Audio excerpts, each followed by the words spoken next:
Welcome to the Spark Report. John W Davis and Pavy. What's going on, Pav? How you feeling? Man, how are you? I'm doing well. The LA Sparks are 7-3 in third place in the WNBA right now. They seem to be looking good. 4-game winning streak. 4-game win streak. 5 out of the last 6. Definitely, they're playing actually some of the best.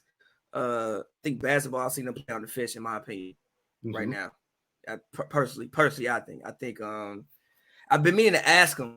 Some of the things that you tried to install last year, like even though you have, it's kind of a new roster to a certain extent, do you think they're finally translating this year where it's like some things kind of like go without being said? I think so. I think what's really translating is that they're just playing basketball.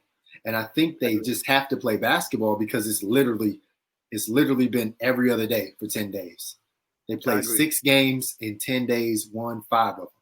So at that point, you just play. There's no practice. We're going to try to install this, install that. You might do to walk through. You pay attention on film, but you just have to trust your veterans to play basketball. This is a team that literally has one rookie. The rest of the team has at least 3 years experience. Half the team is almost 30 plus, and they're getting closer to 10 years experience in the league or more. So they know how to play basketball, and it's just a point of trusting yourself and just playing basketball. That's literally what they've been doing now. And you've seen when the Sparks just play basketball and they focus on defense and they concentrate on that, then they can win 5 out of 6 games. And they can beat the teams they're supposed to beat. I'm going to talk about that later in the show. You have to beat the teams you're supposed to beat. You do not lose to the Liberty. Like, that's why I was on it last episode talking about if they lose to the Liberty, they need to leave the bubble.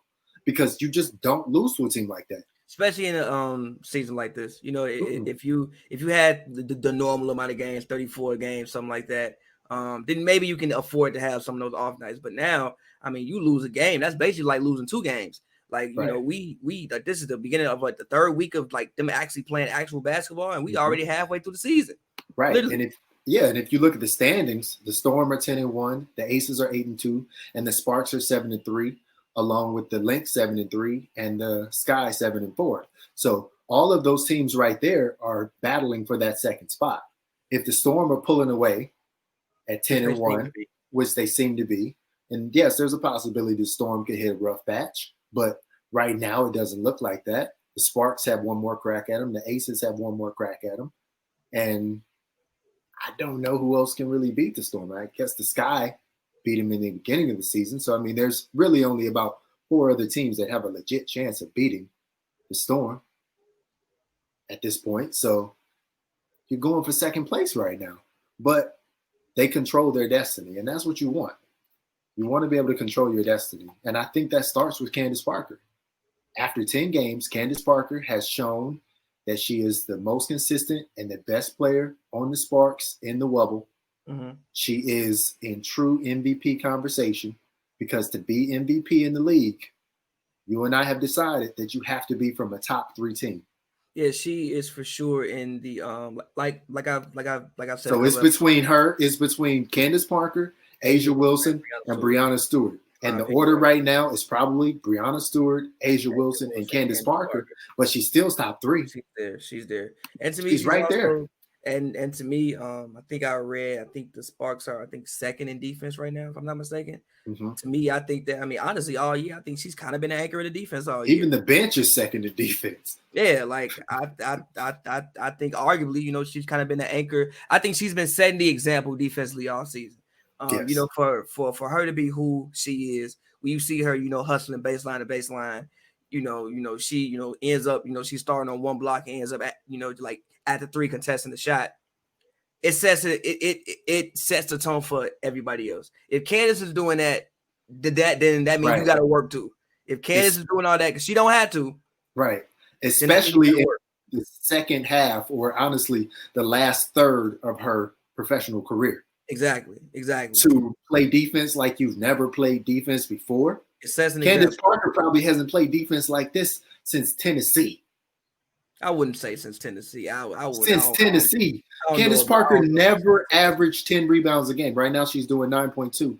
But Candace Parker never averaged 10 rebounds a game in the WNBA. I don't know about since Tennessee, but I will say she hasn't done this. I was about to say since Naperville High School. The last time she defended like this was under the Obama administration.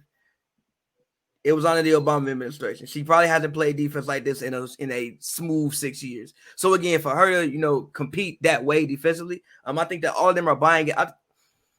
Over these past couple games, I've seen them probably play some of the best team defense I've seen them play with me just covering the team. This is what we need to ask Candace the next time we get a chance to talk to her is, yes, she's right now top 3 in MVP conversations, in our opinion. And I think she's maybe even higher up than top 3 in Defensive Player of the Year conversations. Because in the beginning of the season, it was Sylvia Fowles by herself. Yeah, but Sylvia Fowles is hurt right now. And she's hurt indefinitely with her calf injury. And Cheryl Reeve is the type of coach who knows that the most important thing is playoffs for them. And she's already seen that this can be a successful team with Sylvia Fowles healthy. They've barely lost a game with Sylvia Fowles healthy playing in a whole game. So right now, there's pretty much no way the Lynx are not going to make the playoffs. The Lynx can still beat teams in the bottom third of the league, even without her. Nafisa Collier is the player of the week for her conference this week. So they have an all-star who can carry them. Honestly, this might be a great thing for Nafisa Collier because she has to be player A and B right now. Yeah, and there's no oh, we got to get it to Big Seal or Mama Seal and then get it back out to me. It's like, no, you get the ball, Nafisa Collier, and you have an open 3-point shot, you shoot the ball. Also, like that's one of the things she's talked about that she's had to gain confidence in is shooting the ball. Like you have to shoot threes, Nafisa. Also, I just think that, for a young player, finding your voice just, in the locker room, and, on the sidelines and also on the court. I think that, obviously I've heard them through the broadcast say, Sylvia Fowles has found her voice over time, with people like Simone Augustus departing, Maya Moore departing, things like that. But now, Nafisa is looked at as the number one option consistently, and it's basically her team. If Sylvia isn't there, it's her team. So she's the person. Let me add to that. She is not only is her team, she's the only captain left on the floor. Yeah, there were 3 captains this year for the Lynx. It was Karima Christmas Kelly, who is out. They waived her after she had her major injury. So she's gone. Sylvia Fowles is out indefinitely now. It's literally the only captain they have left on this team. Like she is like saying, look at me. I am the captain of this ship. Like that's what she literally has to do now. Yeah, and as a second-year player, as the rookie of the year from 2019, like she's got to put him on her back now. I think it's good for her, though. I think it's good for her long term. I'm always about young players finding their voice and being empowered sooner than later, because I think when you are a player that of her quality, there will come a time at some point in her career where she will be asked to lead in her voice and also lead with her play because she is a high quality player. So I think the sooner the better for her. If this works out for her, she should at the minimum make second team all WNBA. Yeah. She should be a top 10 player in the league. But think about it from a forward position. From a forward position right now, you have Breanna Stewart, Asia Wilson, Candace Parker, forwards and centers. Real quick. But then other than that, real quick, what is Candace listed at this year? Is she listed as a forward or is she listed as a center? She's definitely been playing center this year. So what is Candace actually listed at this season? I believe forward center. Let's just call her a center. Okay. She's eligible as a center. She's playing a lot of center. That's what I'm saying. Normally they would have NECA play center. Yeah, but it's been Candace anchoring the defense. Yeah, this year. She's been playing a lot of center this year. So let's just put Candace at center.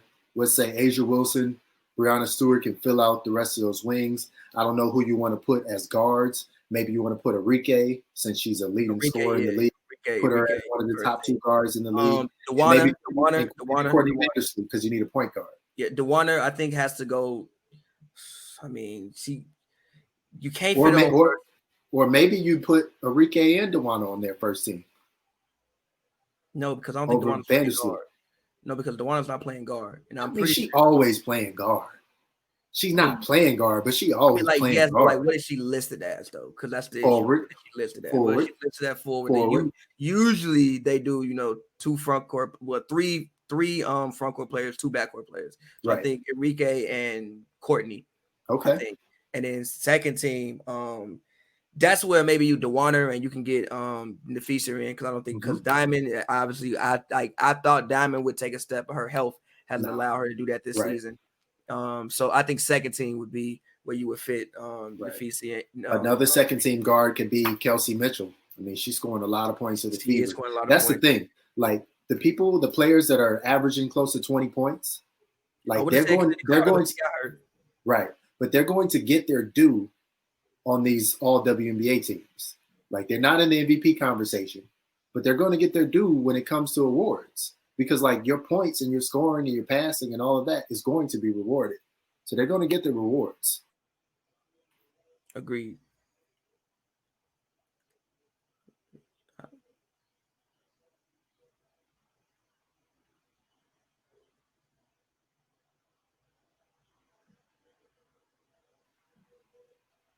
Yo, can you hear me? Yes. Okay, I think we're back. We're back. So sorry about that. I'm like, no, it's all good. It's all good. So yeah, it just went away in video, but So, but yo, if you are watching this live on YouTube, drop us a comment in the comment section. I want to know what you have to say about this next question. If you were Candace Parker, and I want you to answer this, Pavy, then I'll answer it, and I want to hear from the viewers. If you were Candace Parker, would you rather be the MVP of the Wubble or the Defensive Player of the Year of the Wubble? Probably Defensive Player of the Year, because I think that Defensive Player of the Year is like, nobody says she couldn't be a MVP level player. But I think if you would have told somebody at the beginning of the season, really, that I'm gonna be Defensive Player of the Year, people would have called you crazy. And I don't think people at all expected her to come out here. I mean, I didn't expect her to come out here defending the love. I mean, and we've also even heard Simone Augusta say she's taking the challenge, because even teams are like, well, we look at the starting lineup and we think, okay, Candace is the one person that we can attack and go at. So we're going to put Candace in all the pick and rolls. So actually, they're kind of disrespecting her on that front. And she's taking the challenge like, okay, that's not going to happen. If y'all think y'all going to have it easy with me, that's not what's going to happen. She's felt disrespected for the last year. She's felt disrespected for the last year when that poll came out, the anonymous poll of the players who said Candace Parker was the most overrated player in the league. Yeah, take that poll again. I doubled it. Take that poll again. I bet you keep Candace Parker name out your mouth now. I'm gonna call her the most overrated player in the league. Now you might call her the most overhyped player in the league, but overrated? Nah. Like, yeah, she had a lot of hype last year, and she's gonna continue to have a lot of hype. And that's why I could put her on the MVP train before you could, is because I saw the total narrative. I'm like, oh, they're playing up the narrative crazy right now, by the way. They will not go a broadcast without mentioning it at least 4 times. Minimum 4 times. Sometimes she not even playing and they mention it at least once or twice. I'm like, all right, okay. I 1,000% respect what she's doing. 1,000%. I think it's incredible. But they will literally not go a broadcast without mentioning it minimum 4 times. They can't mention Sabrina anymore. She's not in the Wubble anymore. Yeah. So who is this? Who is the story of the Wubble now? I do think they can't say Kennedy Carter. She's hurt. Can't say Sylvia Fowles. She's hurt. You can talk about Breanna Stewart all you want, but don't talk about her, no. But Breanna Stewart is not doing 2 other jobs there. This is true. She is not being a parent there, and she's not being a broadcaster there. This is true. So Candace Parker.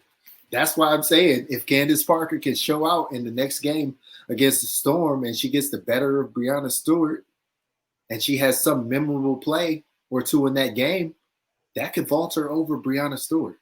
Will it happen? I don't know, but I'm saying that's what it's going to take. If you want to see Candace Parker be MVP, you need to see Candace Parker's second best game against the Storm. If her first best game was the near triple-double, you need to see something. Aces too. Right. What I'm saying is, if that was her best game so far, you either need to see a better game than that or her second best game against the Storm and the Aces. Luckily, she's also got to get the better of Asia Wilson too, or she will lose to Asia Wilson. Luckily for us as fans, they all play pretty much the same position. So they're going to be maxed up against each other. So we can all see them actually go head up one-on-one. You know, so many times in these big matchups, you know, you have people who don't even guard each other. In these matchups, I think that, well, I mean, we've seen it. They spend a solid amount of time actually guarding one another. That's true. For us, because, you know, like even like down the stretch in the Aces game, Candace Parker was in a lot of those pick and rolls that Asia Wilson had those pick and pop buckets on.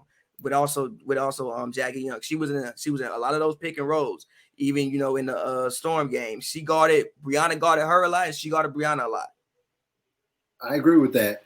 But what I was going to say, and I think I can get into this now, because starting lineup wise, so I want to talk about Raquana coming off the bench and being the leading scorer right now. But starting lineup wise, right now, Pavy says it doesn't need to change. I don't necessarily disagree. But when you look at the starting lineup of Chelsea Gray, Sydney Weiss, Brittany Sykes, Candace Parker, and Nneka Ogwumike, and you put that up against the starting lineup of Sue Bird, Jewel Lloyd, Alicia Clark, Brianna Stewart, and Natasha Howard, I wonder, could the Sparks create just a little bit of havoc against the Storm by putting Brittany Sykes on Brianna Stewart as opposed to Candace Parker? Nah, she's too small, I think. She blocked Brittany Griner. Yeah, but I also think Brianna Stewart is more skilled than Brittany Griner. She is. Brianna Stewart will just shoot over her, but I'm just saying. I just watch Brianna play. Brianna got all the skills. All of them. Like every move you want, she got it, and she can also shoot the ball. So no, I think Candace or Nneka has to take that challenge with Brianna. But I do want to say with this starting lineup, I think that they found something. I think that this lineup gives them the best chance to guard everything, because I think that you can kind of reserve Chelsea's energy defensively. Because I think that Brittany Sykes can guard whatever guard, because I think that, you know, even Fish said, you know, it's a very long day when you line up and see her across from you. She's going to hawk you all the way up court. She's very, very athletic. Like, I love TRP's physicalness, but TRP isn't as athletic and quick as Brittany Sykes. Brittany Sykes is quick and athletic, so she can go and guard a guard. She can even guard smaller guards. Like, you can even put her on Jordan Canada, somebody like that, and feel fine with it. And even, you know, even though Jordan they're basically the same height. Yeah, I mean, let's keep it real. Yeah, but also same like Jordan too, almost. Yeah, but Jordan Canada is like so quick that her quickness would pose a lot of problems for a lot of people. But for Brittany Sykes, I think she has a. But you know what? No, but TRP did a great job last year against Jordan Canada. She did. Elena Beard did as well. She did. When they put Elena Beard in, Elena Beard annoyed the crap out of Jordan Canada, and she took her out of rhythm. Yeah, of course. But it's Elena Beard. But you're right though. So I guess if I was going to say Elena Beard was really the key, then Brittany Sykes is the closest thing to Elena Beard. And I think that Brittany Sykes' offense is better than what TRP's is, especially in transition. Which when you even hear them talking about guards. Yeah, which you hear talking about guards rebounding and then wanting to be able to get out in transition. Well, Brittany Sykes can help you do that. And Sydney Weiss, I personally think Sydney Weiss should get some votes for most improved player. I really honestly believe that. I think she's shooting about 50% from three from this season. More than 50%. Yeah, more than 53. She's handling the ball much better this season. Like, you can tell that she put in a lot of work over this whole time period that, you know, she was off. Her pull-up jump shot looks better than what I've ever seen it look. Yes. And honestly, arguably, you could disagree with me all you want, but I think arguably she's been the third best player on this team this year. Ooh. Arguably. Well, let me make this statement first, and then let me process what you just said. That was my most recent article on Winsidr.com, was every team needs a Sydney Weiss. Because look at what she does. Tell me any team in the league, other than maybe Seattle, that wouldn't want to play. Okay, tell me any team in the league that wouldn't plug in a 6-foot person who can play the 2 or the 3, handle the ball as an off guard, and shoot more than 50% from 3. Every team in the league would want to start that. If you didn't know if I didn't say that person was Sydney Weiss, if I said, oh, there's a 6-foot player, you know, she can handle the ball and she's going to shoot more than 50% from 3. Whoever it is, you're going to want to start her. But then when I say Sydney Weiss, you might be like, oh, I don't know if I'm going to start it now. It's Sydney Weiss. I also think beyond that, she's a at least from what I've seen, she's a lunch pail kind of person. Like I said, you don't have to run plays for her. She would go out there and be like, like a lot of players that say spacing is underrated. As great as Raquana Williams' spacing is off the bench, it's something great to see it from the beginning of the game with Sydney Weiss. Also, a lot of players will say, "Oh, I'll do whatever to help my team win." I really honestly believe Sydney will literally do whatever to help the team win. Sydney Weiss would play center if they asked. I honestly believe Sydney Weiss would do whatever to help the team win. I think that she's like, you even see her every time she's on the bench, she's up jumping around when anybody makes something. I think her personality is very infectious, and I think it translates to the court. Like I said, you don't have to run plays for her. She's not going to complain. If she doesn't get a shot for 5 minutes, that's not going to affect her defense. It's not going to affect her hustle. It's not going to affect anything else that she does. And I think that, like I said, I thought she should have been starting all year. I think she just puts everybody else in their proper place because you don't have to run. I love Raquana, and I think Raquana off the bench, she should probably be 6th woman of the year. But I think with Raquana, you have to keep her engaged offensively to get the best out of Raquana in every other area. Sydney, you could literally not run nothing for her for like 5 minutes, and she'll get a shot in the corner. And if that's the one shot she got that quarter, that's the one shot she got that quarter. Right. She's still gonna dive on the floor for loose ball. She'll still pick up a tough defensive assignment consistently. She'll do those things, and her energy never changes. The energy never changes, and that impact doesn't change either. But the good thing about starting Sydney Weiss is if for some reason the energy did change, you have the ability to put other people in the game to replace her. Just like if for some reason Brittany Sykes wasn't having the proper energy. That's why I think I'm okay with this starting lineup.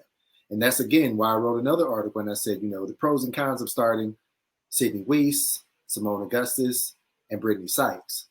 And there were too many cons for me to start Simone Augustus, but there were more pros for me to start Sydney Weiss and Brittany Sykes and to start them together. And you were on the call too. And they both talked about, especially Sykes, talked about the chemistry that they have developed as roommates. And I had talked about that before they started talking about it. I'm like, that's underrated. Off the court chemistry is so underrated. And you can see how underrated that is because Marina Mabrey didn't get any tick for about the first 7 games for Dallas. Soon as they start her with Enrique, what's Enrique do? Score 33 points. And what's Marina do? And Marina had 17. She actually had the game-clinching bucket. Bro, they scored 50 points together. She actually had the game-clinching bucket. On a step back on top of that. She actually had the game-clinching bucket. So shout out Marina. They had 50 points. Yeah. Right? Yeah.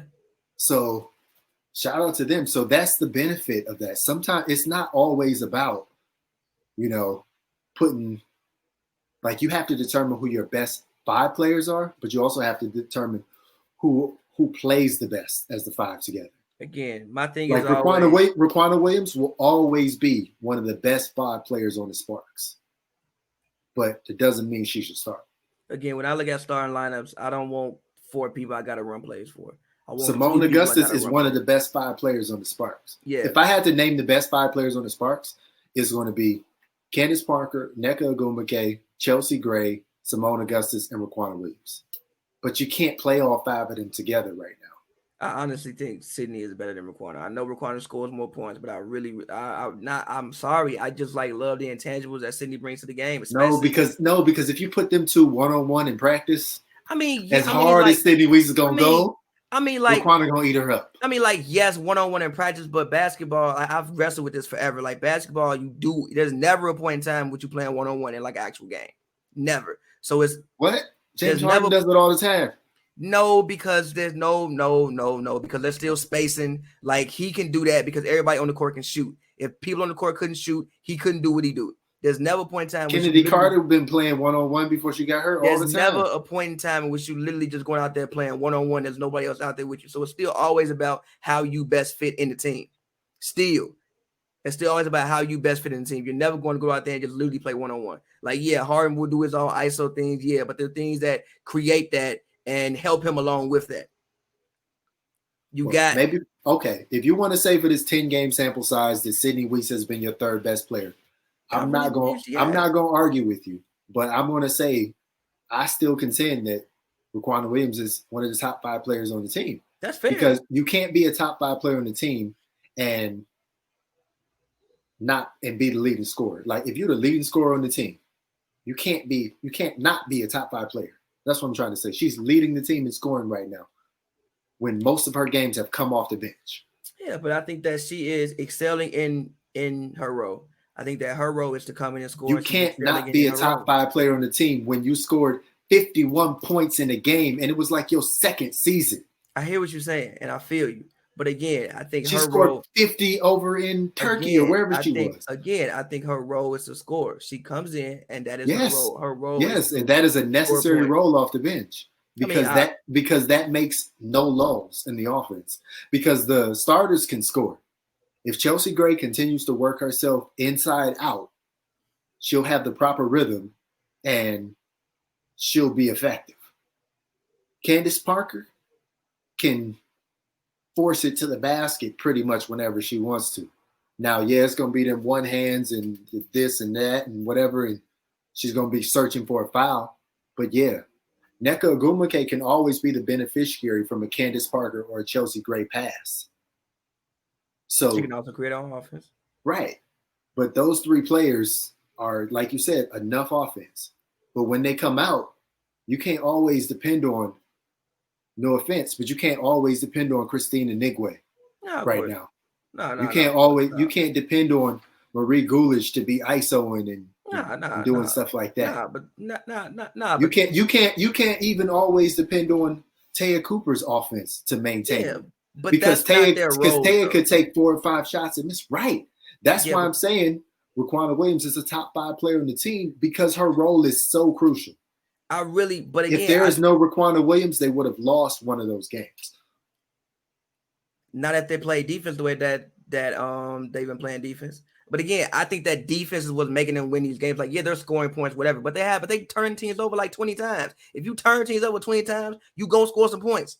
But like you said, Raquana's offense or Raquana's defense is predicated on her offense. When she's into that, she's into all of it. Again, so now you're getting sub-elite level defense from her too.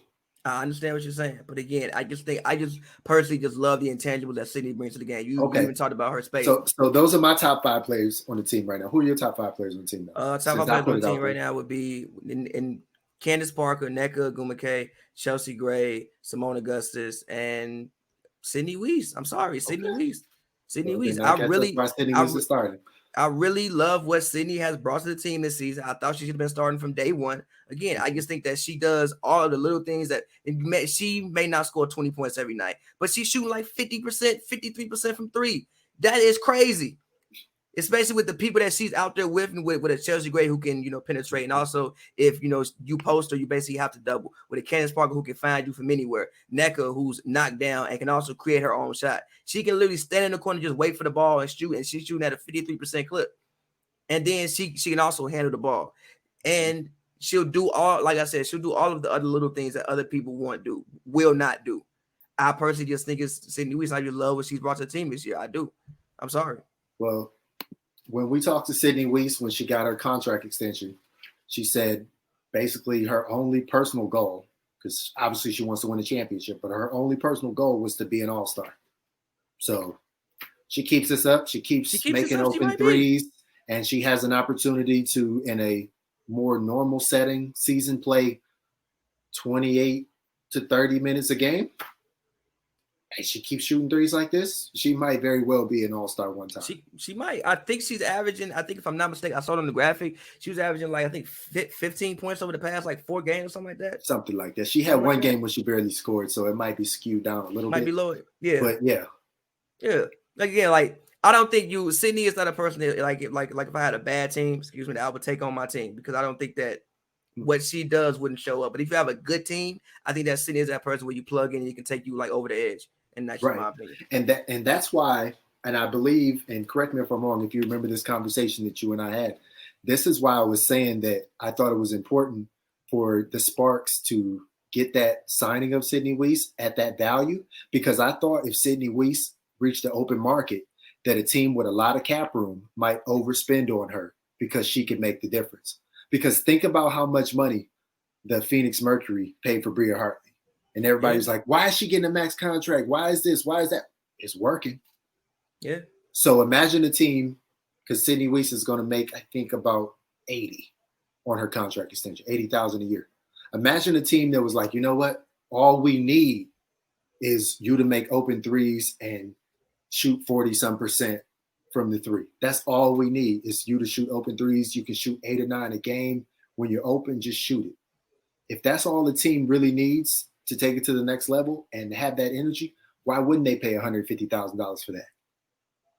If that's all they needed. I don't know if she would have got that. Somebody would overpay. I think somebody would, quote unquote, overpay for that type of production. It's so efficient. I don't know if she would have got that last year, like coming into this season. But let's say not this year. But I'm saying next, because this is when her contract would have ended. Yeah, no, yeah. That's what I'm saying. After what she's doing now, I'm saying if she did what she did now, and then went into free agency, they'd have to pay her more money, or somebody would have bought her away from her. Yeah, you could have definitely rationalized giving her $150,000. That's what I'm saying. You would have like looked at, like, somebody would looked at like the nurse stats, her like plus minus, her true shooting percentage and things like that. Like, we can give you a max because like you said, your efficiency. And 150 isn't even a max. That's what I'm saying. Yeah, it's just double what she's making now, basically. Yeah, you can rationalize giving her 150 because her efficiency would call for that. Mm-hmm. So Raquana off the bench, we both agree that it's the proper spot for her. She agrees that it's the proper spot for her. Yeah. I do find it interesting, though, that now she's willing to say, like, oh, I always want to come off the bench. Because if you remember, beginning of the season, you want to start. I asked her, I'm like, oh, what do you think about, it's your opportunity to, win 2026 Woman of the Year. Oh, no, I have to start, but she put the caveat, but I'm willing to do whatever I need to do for the team. But so she was playing now, I'm a start role, but I knew it, you knew it, she knew it, that was right for her. Because, and the reason I say that, to back all of that up, is if Christy Tolliver was here, who would be starting? Christy Tolliver. Then there it is. And that's why I say you don't change everything up just because one piece is missing. You plug somebody else in to elevate them, and you let everybody else still do what they're doing. That's why I thought it was important to, when TRP was out, you just put Sykes in. Don't bring Augustus in, or don't bring Raquana back in and slide Sydney Weiss over. So now you got 2 different starters instead of 1. So the more continuity you can have and more fluidity you can have in a lineup, that's what you want. So, and that's why Washington was successful in the beginning of the season, because they let Emma Meeseman still play her regular game, and they put Hines Allen in to do Deladon things. And it worked for a while until that rotation caught up with them. Yeah, like, you can't play with 8 players. I don't care who the 8 players are. You cannot play with 8 players. Not in this season. No. And like a normal season, maybe. But much of a grind. Yeah, it's too much. It's too much. Yeah, you could do. You don't have to travel. Yeah, in a normal season, when you spend 2 weeks at home, when those 4 or 5 game stretches, you can stretch it out and get 3 or 4 of those wins, and then balance it out. But no. Yeah. But I still wouldn't want to see Washington in the playoffs if Ariel Powers comes back. I still don't want to play. Though. Like, she's playing ankle pretty bad. Is she gonna come back? She might. But that's sort of like, Connecticut. I definitely don't want to see Connecticut in the first round. But let's actually talk about that. Looking towards the playoffs, I think that we obviously think the ceiling for the Sparks team is a title. Yes. I personally think they're the second best team in the league right now. I know Vegas has a better record, but I just think that top to bottom, I think the Sparks. I trust LA a little bit more than Vegas, in my opinion. I think Seattle is clearly the best team in the league, but I think that in the series, if they could scheme and I think that they could win if they could scheme. Candace plays to the level she's playing. Nneka plays up a level. Sydney continues to play how she be playing. Chelsea plays how she was playing last year, because this year has not been last year. Mm-hmm. She's been good this year. Last year she was great. So if she can get back to the level where she was playing last year, and I think that they got a shot against anybody. But looking forward towards the playoffs, what matchups scare you? What matchups would you want? Let's get into it. So if I'm the Sparks, if I can work myself into that 2 seed, then I'm not scared of anybody in the playoffs. Because in a series, I'm not scared of anybody. Now, if I end up, let's say you end up third or fourth like they did last year, which means you would have to play a second round game in the playoffs. I wouldn't want to play the Sky in the second round if it worked out that way. And I still wouldn't want to play the Sun in the second round game either. I think you can outlast the Sun because they don't have the depth, but I definitely do not want to play the Sky in a single elimination game because they've already lost to them this season bad, and the Sky have proven that they have the horses to just keep coming and keep coming and keep coming. James Wade is a great coach. Last time I talked about how he had Kalia Copper over there under his wife's tutelage. Well, I also found out that Gabby Williams was over there too. That's what I'm saying. They had the Sky program in France, the Sky program in Russia, and they have the Sky program in Chicago, and now they have the totality of the Sky program in Bradenton, Florida, in the Wubble. So also, I don't want to see the Sky. That's the main team is the Sky. You don't want to play the Sky in a single elimination game. I also think that the Sky are just better than what their record says they are. I think a lot of it is Diamond has been hurt this year. She hasn't been able to perform to the level of what she performed last year. And they've also had some tough losses. So I think that they're better than what their record. I don't think what they're 7-4. They are 7-4. 7-4. But if you would have polled people at the beginning, I mean, people had them in the finals. I mean, I thought that they, and I think they still realistically do have a steal. I think you can argue that they're better than the Lynx. Yeah. So you can argue that they're still a top 4 team. Yeah. On paper. You can even argue that the Sky match up really, really well with the Aces. You can argue they're better than the Aces if you want. Yeah. On paper, not right. On not granted. You got and then you can say, well, the Sky did beat the Sparks. Now, yes, that was weeks ago, which it was like the second game. It wasn't the second or third game. It was weeks ago now. But I mean, still, realistically, it was only weeks ago that they beat them. I'm saying it both ways, but you know what I'm saying? Yeah. Like it seems like it was days and days and games ago, but it was just a couple weeks ago. Yeah. Now the Sparks are a totally different team, and the defense, Derek Fisher is talking about, now is the time in the second half of the season where we put together 30 minutes plus of perfect defense. He is like me. You're never going to see perfect 40 minutes, but maybe you start getting to more than 3/4 worth of that stifling defense. If you get to more than 3/4 of that stifling defense, the Sparks will not lose to any team they're not supposed to lose to. And if you look at the standings right now, the Sparks should not lose when they play the Liberty again. They should not lose when they play the Dream twice. Honestly, they should not lose to the Mystics, the Wings, nor the Sun or the Fever. Realistically, the only teams, in my opinion, that have a chance to beat the Sparks at their best are the Mercury, if they could play better, the Sky, the Lynx, the Aces, and the Storm. So I agree. At worst, the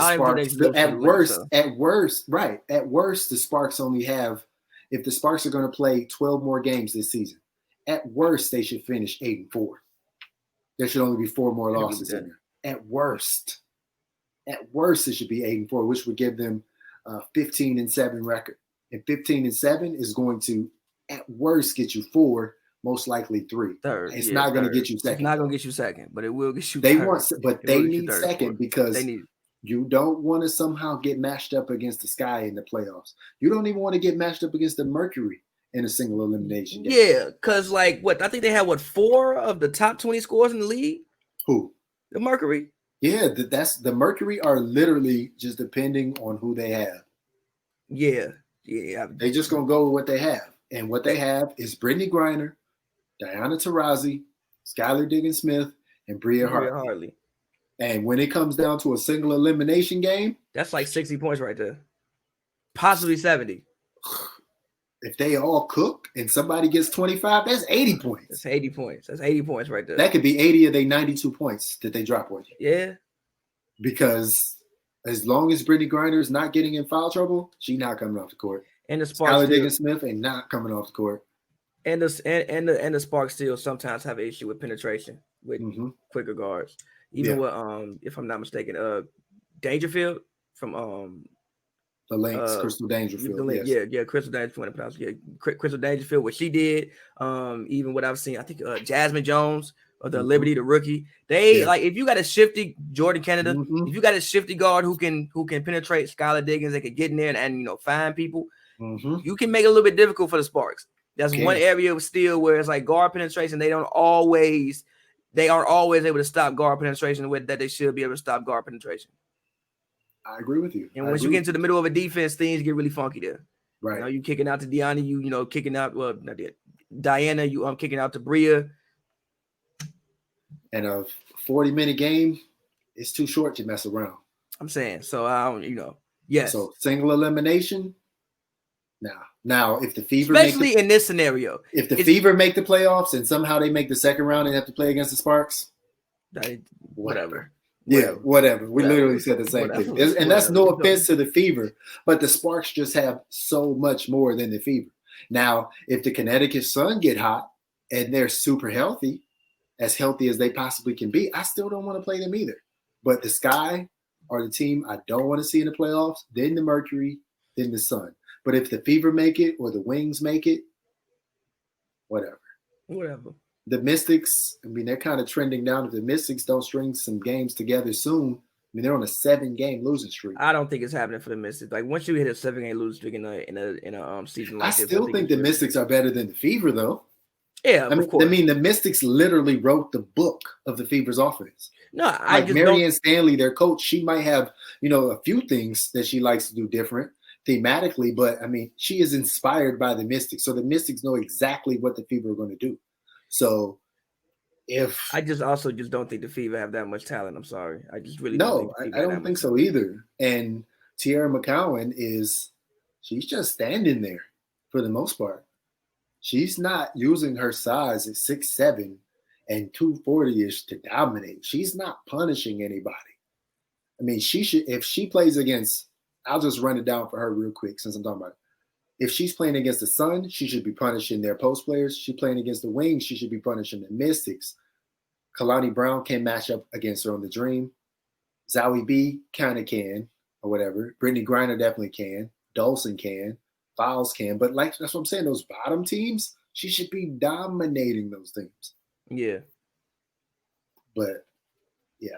So, I think best case scenario for the Sparks. Well, no, I was going to say best case scenario for the Sparks is they get to 1. Most realistic scenario is you get to 2. Worst case scenario, you get 4.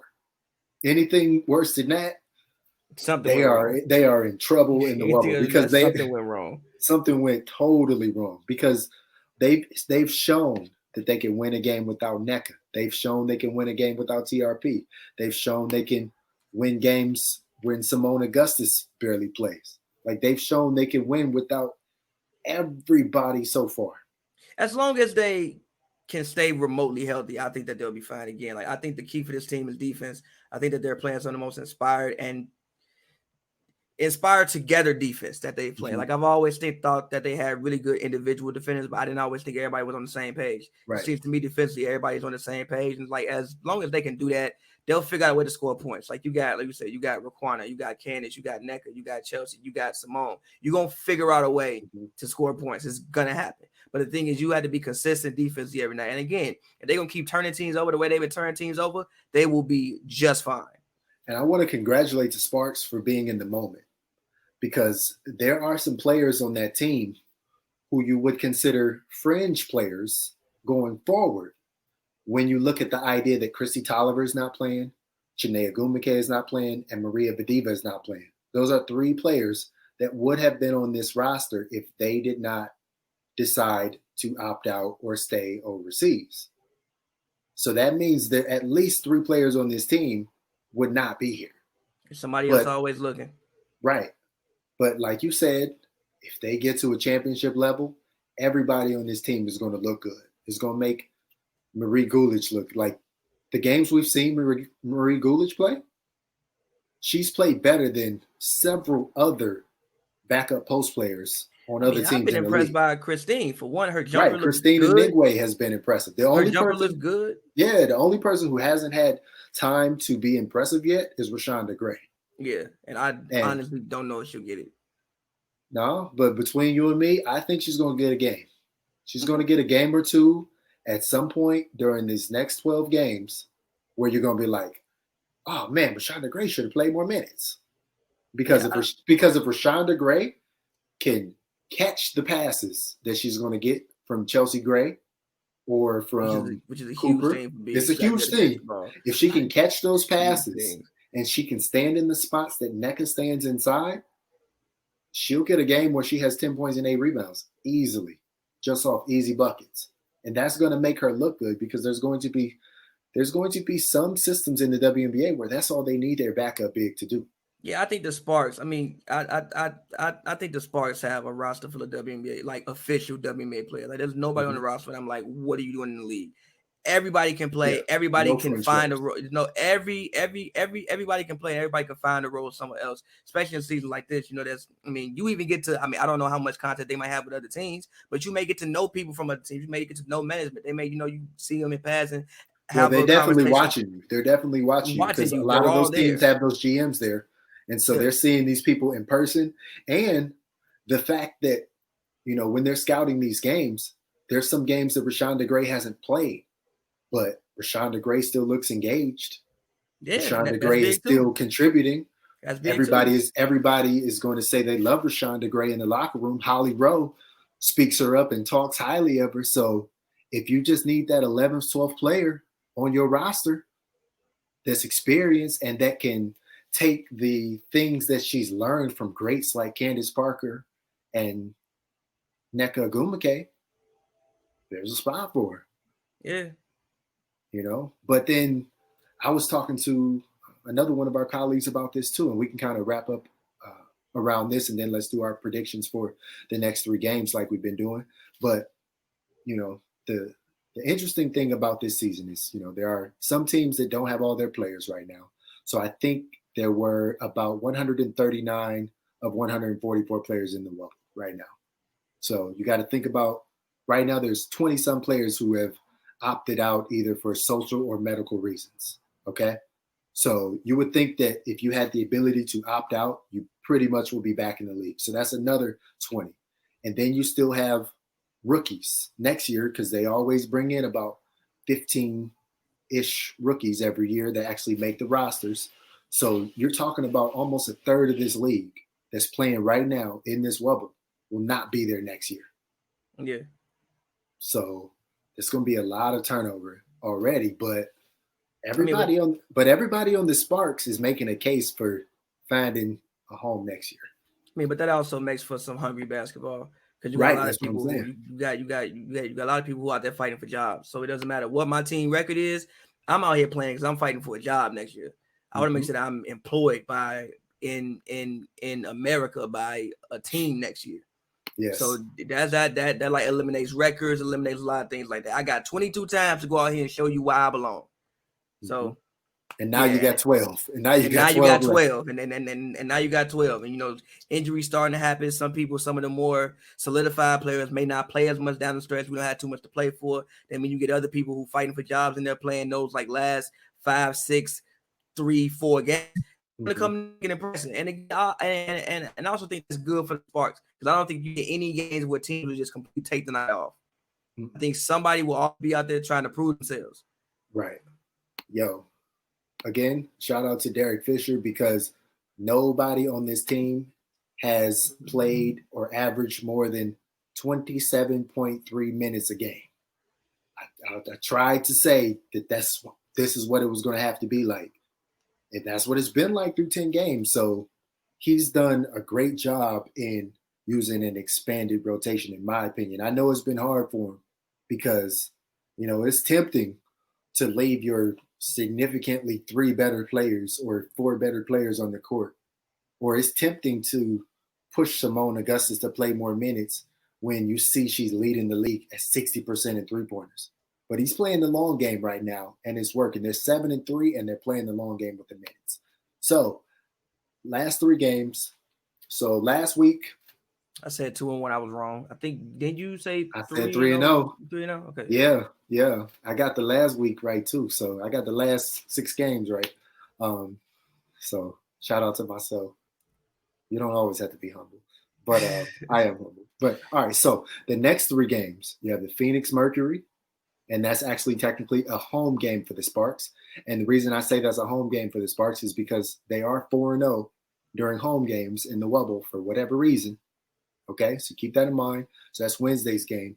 Friday's game is the Sparks at the Atlanta Dream, but it's the Atlanta Dream. And then Sunday's game is the Dallas Wings at the LA Sparks. So, Pabby, I'm going to let you go first as tradition. 3 games. What you think? I'm gonna go 2-1. I think that they'll take the winning streak up to 6, and I actually think they'll lose to the Wings. I think that Enrique will pose a lot of problems. Yeah. And I think that they'll actually lose to the Wings. Okay. And also, Marina may be on the revenge tour. Who knows? She may be on the revenge tour. She may be on the revenge tour. Who knows? Who knows? But with the way the Mercury have been playing, the Mercury haven't looked that good to me personally. I think that I think they're really trying to, even though they do have those scores, I think that they're still trying to figure out things. I think sometimes late in games, they kind of play here, you take it, here, you take it, here, you take it. I also think that defensively, they aren't where they need to be. So I would think the Suns will have not the Suns, but I think the Sparks will have the advantage in that matchup against the Dream. Sorry, no disrespect to the Dream, but it's a Dream. Really haven't been that good this season. And also Kennedy Carter is hurt as well, sprained her ankle. So right. I think that the Sparks should be a quick and easy win. In my humble opinion, I think they should probably put out like a 15-point victory. But I think that you get to the Wings, I don't think they'll like the winning streak will carry on forever. And I think that the guard play of the Wings could serve problematic for the Sparks. Well, I'm actually going to say 3-0 this week with the caveat that if they lose, it will actually be to the Mercury. Okay. But I'm going to say 3-0 this week because the Vegas Aces have a 7-game winning streak currently. The Storm have an 8-game winning streak currently. So why can't the Sparks win another 3 games? Because this is what I'm talking about. Like, they are at the point of the season with the way their defense is going, they're only going to lose to teams that are in the top half of the season. They should not lose to the Dream. They should not lose to the Wings because of the way they're playing on defense. So if they get that Mercury game like you're talking about, then why not beat the Dream and the Wings too? Yes, I agree. Enrique can give it to them, but I would counter that if Marina Mabrey is on the revenge tour, she might push a little too hard. Maybe. Because we've seen when Marina gets a little bit too into it like that, that's not the best version of Marina. The best version of Marina is her, I don't want to say deferring to Enrique, but just playing alongside of Enrique. Like, I don't want to see hero ball Marina Mabrey. That's not going to work against the Sparks. I don't think you'll see ISO that. Mabrey is not going to work. Yeah, I don't think you'll see against that. the Sparks. I don't think you'll see that. There's the Dream. Yes, the Dream could catch fire and knock down a bunch of threes. Strickland could get going. Courtney Williams could get going, but it's a 40-minute game, and then you have 2 inspired players on the Sparks who will want to play well against a team that, I'll just say it, didn't believe in them enough to keep them. Is Kalani back yet? Yes, Kalani is back. She hasn't been playing too many minutes yet. But the Dream thought it would be better to have Kalani Brown than Brittany Sykes and Marie Gulich. Is that right? I don't know. They also ended up picking up Alexis Jones. So it was kind of like a 2-for-2 kind of deal. But was that right? I don't know. I guess you could probably say that Brittany Sykes and Gulich have played better than Kalani Brown and Alexis Jones. Right. They played, so they played better. Yeah, they played. So, that's a game they're going to get up for that game too, because that's what they've been doing. Like, they've been getting up for the games where some of their new teammates have came from those teams. Like, they got up for that Lynx game because they did not want to let Simone down. Simone was trying to be all cool. Oh, yeah, I don't care. I'm Money Moan. I'm from Baton Rouge, Louisiana, this, that, and the other. She was being all cool about it. But the rest of the team was like, nah, we're not about to let you lose. They might want to do the same thing to the Dream, too. Plus, and then I know we haven't talked about it much on the show, but they don't like the Dream's owner. They're not trying to lose to her. They're taking it out on the Dream. So they're not trying to lose to them. And then they don't want to lose to the Wings either because that's their former coach. That's Agler. So, I just think that you can find motivation in every game. Yeah, of course. I just think that the guard play of Enrique could pose a lot of problems. It's going to pose a lot of problems for them. But that's where Brittany Sykes and TRP come into play. That would be a game where TRP will be used. That's when they come into play. And if TRP is coming off the bench at that point, like if Enrique is moving some certain type of way, TRP can kind of come in and try to throw her off the other way. So that's the great thing about TRP off the bench too, is if Sykes and Weiss are not doing what they need to do in the beginning of the game for some reason, or what they're doing is not effective, boom, TRP in for one of them, change the game. I personally want to see Sykes and TRP play together at some point. I think you'll see it. I want to see that. I want to see how effective that is, because I think that can be almost effective as Weiss and Sykes, but we have to give it a chance. Defensively, offensively, no, but defensively, yes. Give it a chance. I just say give it a chance. You'll see it. I think you'll see lineups with like Chelsea. Like, let's say maybe, you play a team with, two high-quality guards. Maybe you want to hide Chelsea a little bit defensively. Mm-hmm. You throw out TRP and Sykes. You let either one of them take the point guard, whoever take the off guard. You hide Chelsea kind of on like the wing. I think you'll see it at certain points in times this season. Yeah, because when you play against a Storm, you're going to get everything you got. When Jordan Canada and Jewel Lloyd are on the court at the same time, or if they decide to go with Sue Bird, Jordan Canada, and Jewel Lloyd at the same time, because Jewel Lloyd is a big guard. So you play that. She's 6 feet, right? Basically, yeah. So they have her playing wing, but she's really a guard. Yeah, so if you play all that, you're kind of like, okay, well, we got to figure out something. Yeah, we're going to need some defense. We're going to need a lot of defense. But all right, so I feel pretty good. I feel like we covered a lot of stuff. I think we will have to continue this Candace Parker for MVP or Defensive Player of the Year conversation. She gonna get some votes for both. As long as she continues playing the way that she's been playing, she's definitely gonna get some votes for both. She's going to win some type of award. She's gonna win something. If she doesn't make first or second team all WNBA, she's gonna make first or second team defensive. She's gonna win something. She's gonna win something. She would not be going home empty-handed this season. Candace Parker going home with something. I know she wants to go home with her second WNBA championship, but she's going home with some type of award. She's making somebody's award team. I guarantee that. If she plays, she's making it, because her level of production is not going down. Her motivation this year, whatever zen she's found with her coach, that's not going down. If she was able to make it through the game when she didn't get her triple-double, and she was able to, for the most part, play it off to the media and be cool about it, she can make it through anything now. I don't think she cared about that triple-double. Candace Parker didn't care about that triple-double? I don't think she cared that much about that triple-double. Candace Parker didn't care about that triple-double? I don't think she cared that much about that triple-double. I really honestly don't think she cared about much. I'm just going to repeat myself like TBJ do. Shout out to TBJ. Candace Parker didn't care about that triple-double? I really honestly don't think she cared that much about it. I really honestly don't. I think she did. Cared that much about it. I mean, she did, because she would have been the second player ever. She would have been the first player ever to get two. I think she cared if like she was out there to get it, but again, I don't think she wanted to go the extra mile unnecessarily to get it. I don't think she just wanted to play for the stats. But in retrospect, if as soon as she came out, if she would have known she was 1 assist close, I bet she would have popped back in 30 seconds later and tried to get it. I don't know if she would have. Wasn't they up by like 20 at that point? No, they was only up by about 12. Yeah, but the bench pushed it to 20. The bench is why she didn't come back in to close out the game. Because if it would have fell to a 3 or 4 point margin, if it would have failed, then she would have been back in. Right, that's what I'm saying. But the bench finally did what they're supposed to do, and they finished punching somebody in the mouth. She had to sit down. But again, I think Candace Parker, if she keeps playing the way she's playing, she will have another opportunity for a triple-double this season.